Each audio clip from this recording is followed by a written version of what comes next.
What's up, Pokemoshpitbeta? This is AnkleBreaker1023, bringing you another Pokemon Black and White Wi-Fi battle. This is my second upload to this channel, and my first one went really well, so I decided it would be a good idea to put another one up on this channel, so hopefully you guys will enjoy this one.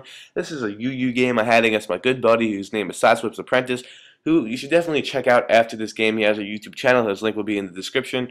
And looking at team preview, I see that Chandelure is a big threat to my team because I have no one to really take it on. Because my Dusclops is my specially defensive wall, but Chandelure has the stab that's super effective to my Dusclops, and basically I'm going to have to play around that Chandelure. I'm going to have to just use whatever I can to get residual damage on it, make some double switches. I have to make some good plays around it to be able to kill off that Chandelure. So that Mew could also potentially be a little bit scary if it's like a nasty plot. It's got like Shadow Ball. I'm going to have no one to be taking those hits. So let's get into this game. He's going to lead off with his Sharpedo. I lead off with my Darmanitan. So now I know he's going to protect, so I'm not going to even U-turn. I'm just going to straight switch right into my 420, my Tangrowth, because I know I can take this thing on pretty well, even if he has the Ice Fang, because it's not stab boosted, and it really won't be doing that much just because it's not stab. So here he makes a nice play and goes for protect again to see what move I'm going to go for. And I am going to go for the sleep powder because I Tangrowth in and I want to get something to sleep. So he's going to switch into an appropriate sleep fodder as he's going to make it his Registeel, as I am going to hit my sleep powder, which is pretty cool. So I don't know, I have a really bad history with hitting sleep powders and missing sleep powders, so I'm happy I hit this one. So now he's going to switch into the Chandelure, and I'm going to go for the Leech Seed, and I'm like, oh crap, what am I going to do about the Chandelure whenever it comes in? Because if it's a substitute life form variant, I am going to be screwed, but if it is like a choice variant, I can deal with it decently. So now I decide I'm going to have to fodder something out and see what he's going to go for. And I'm actually going to bring in my Suicune, knowing if he goes for the sub, I can live a hit and then break the sub. But he actually just goes for the Shadow Ball, and I'm not seeing, after this turn, after he does get a crit on this turn, which really isn't that vital, is going to kill me off next turn anyway. But now I see that since his crit didn't kill me, he's definitely going to be a Scarf variant, and I don't see any Life Orb recoil. So I'm seeing a Choice Scarf Chandelure, and basically whenever the Chandelure comes in, I'm going to have to sacrifice something. So because after I sacrifice something, I need to get the safe switch into the Darmanitan. So I sacrifice the Suicune.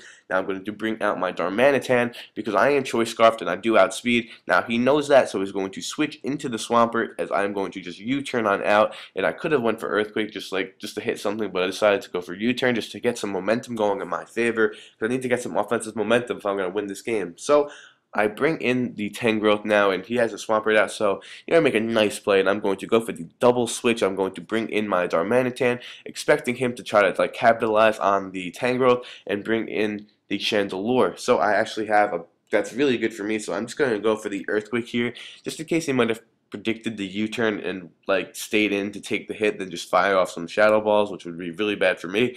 So I just go for the Earthquake. It does decent to the Swampert. I'd say it was decent. Nothing, not good damage. I'm not happy with that, but I'm happy it didn't do. It's decent damage. That's basically, in a nutshell, it's all this decent damage. Here I'm gonna go into my Dusclops. He's gonna double switch and go into his Mew. I don't know what he was predicting here, but I don't know. Maybe. I don't really see what he's predicting there. So now I'm able to get a free substitute up, knowing that that Mew doesn't have Shadow Ball as he would have went for it. So I get a free substitute up. So now he's just forced to break my sub with the Shadow Balls. I'm able to go for the Curse because I am a sub Curse Pain Split Dusclops, and I do have the Nightshade. And that Chandelure now is going to be taking a lot of residual damage because it's not going to want to stay in here for a while. And now I have him at about half health with like not even touching him once, which is really good. So, like I said, I'm going to have to sack something. Dusclops looks like it's going to have to be the sacrifice here, but actually Dusclops did his job getting a curse off on the Chandelure. So I'm very happy I was able to do that. And look at how low he is, and I didn't even hit him with one move. Like, that's really good for me. So here I go for Earthquake again as he's going to bring in the Swampert, his physically defensive wall. Earthquake is going to do a decent amount. Like I said, it's doing a decent amount. And that one, I'm thinking another one's going to be able to kill him off. And I'm hoping it really does because be able to hit me with a Scald or a Surf or a Waterfall, whichever type of variant he is. Or maybe he would have just set up his Stealth Rocks because maybe he just thought Rocks would be more important towards the end. But I'm able to kill him off anyway. So here he makes a nice play and just goes straight for the Crunch, predicting the Tangrowth to switch in and not even wasting time protecting. And him going for Crunch makes me 100% positive he does not have the Ice Fang. And I take the Crunch decently well. I would like to take it better with my physically defensive wall. This is probably an Adamant Life Orb Crunch stab boosted from a max attack. Freaking what's his name, Sharpedo, so I don't really expect to take it too well. So he predicts the grass type move, and he predicts correctly, goes into his Cobalion, who takes it really well because Cobalions are pretty bulky just naturally, and I know he's going to try to set it up in my face. Either it'd be right in my Tangril's face or on a switch out, but I actually just go right for the HP Fire, catching him pretty much off guard, because I didn't think he would think I'd have the HP Fire. Maybe he knew he could live one, and he does live it, like, very well. Not very well, but he does live it, because even though Cobalions are naturally bulky, Tangrils do have naturally good spec attack, and I'm pretty sure I might have some spec attack EVs in here. So here, he just goes right for the close combat. I live with 92, and I'm able to kill him off with the HP Fire, which would definitely a kill, because after Life Orb Recoil is in the red -1, no questions asked. That is going to kill off the Cobalion, and I could have switched up. He could have switched into a Chandelure there, which would have been really scary, but I don't know, maybe that's not, maybe he thought that close combat would definitely kill, so he wasn't really going to be making those type of predictions. Maybe he thought he was going to have a sweep going right there. So now, like I said, fodder, something, 420, very low HP. Going to have to let him die to the Shadow Ball. So in comes the Darmanitan, and now he's just going to stay in, and finally his Chandelure is down. Thank God.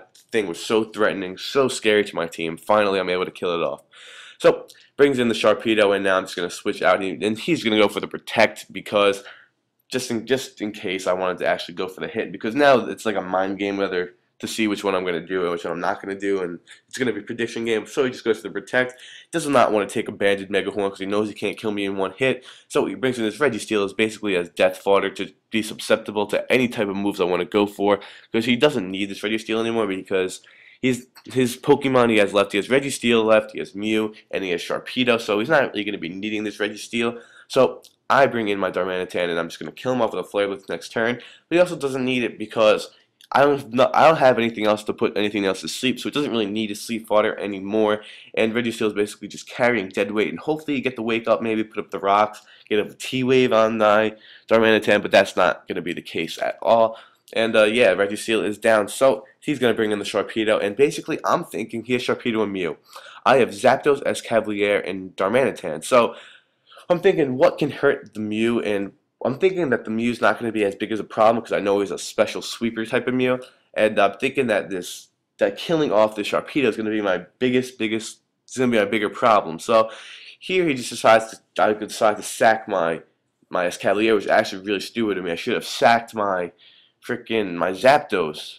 That would have been so much smarter of me if I'm looking back on it. I should have sacked my Zapdos, so it would have had Stab, super effective on both. Maybe I could live any type of hit that Mew has to offer. Well, it's whatever. It's too late to be thinking about this because the match is already over. So, yeah, he just goes for the Waterfall. I know I can live one Waterfall because I'm at full HP and I have no residual damage on me. So I know I can live one Waterfall. She's going to go for I'm going to go for the Thunderbolt, and that's going to kill off the Sharpedo. So now it's his Mew against my Darmanitan and my Zapdos. And I know Mews are naturally faster than Zapdos, so I know he's going to kill me off. But I saw that he has Life Orb. I'm pretty sure I saw that he has Life Orb, but I'm not sure if I saw that.